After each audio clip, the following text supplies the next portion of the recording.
Swaddy Cup and welcome to Thaiger Today. Now, in the next few weeks, we've got some quite exciting news. We're sort of here in our new outdoor studio. We'll be telling you more about that. We'll still be getting out and about when the news takes us there as well. But let's start with today's news and some very sad news from Karon Beach, where another Chinese tourist has died whilst swimming. Now, in this case, he was a 30-year-old, Pan Zin. He and his wife went down to have a swim at Karon Beach around midday yesterday, and he was going snorkeling, so he had his snorkel with him, went out.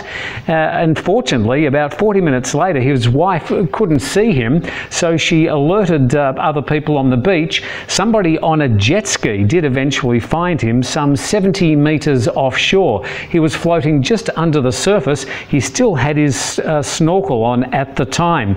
By the time they got him to the beach and tried to revive him, it was too late. Dam volunteers did try to do their best, to no avail. So very sad news about another Chinese tourist dying on our beautiful West Coast beaches.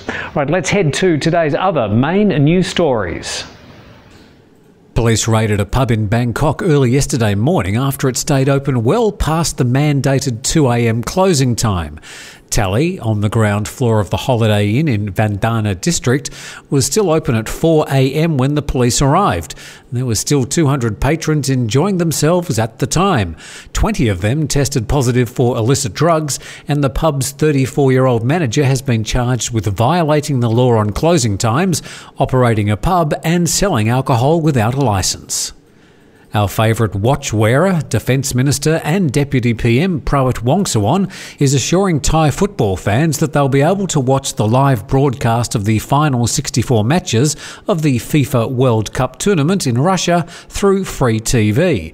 In his capacity as the President of the Thai Olympic Committee, General Prawit says the government's lottery office and some private companies would jointly pay for the broadcasting rights.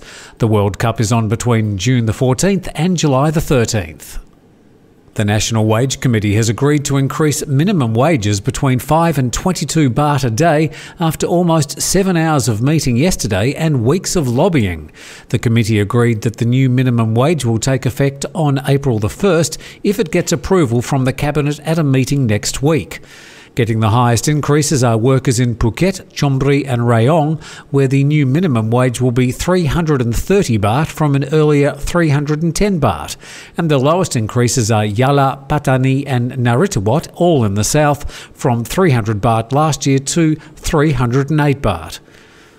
A Narcotics Suppression Bureau crackdown on 4 drug networks has netted 14 suspects and seized evidence and assets worth a total of 910 million baht over the 8-day operation.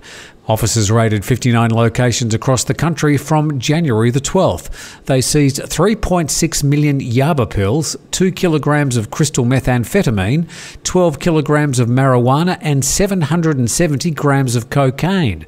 They also seized 21 guns and over 1,000 bullets, as well as assets including 11 cars, 2 houses, 37 condos and nearly 8 million baht in cash.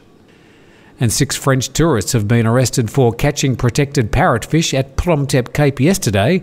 Geelong police arrested the 6 after their chartered longtail boat returned to the Rawai beach. Police seized the fish and 5 do-it-yourself harpoon guns from the group. Well, that's all the main news stories from today. As far as the weather's concerned, they say an 80% chance of rain later in the day. They've been predicting some rain all week. It hasn't really transpired, although we've had a few spurts here and there. Tomorrow and Sunday, they're saying a 100% chance of rain. Let's hope it doesn't ruin your weekend, but maybe just take an umbrella just in case. We'll be back with more Thaiger Today next week. Thanks for joining us. We'll see you then.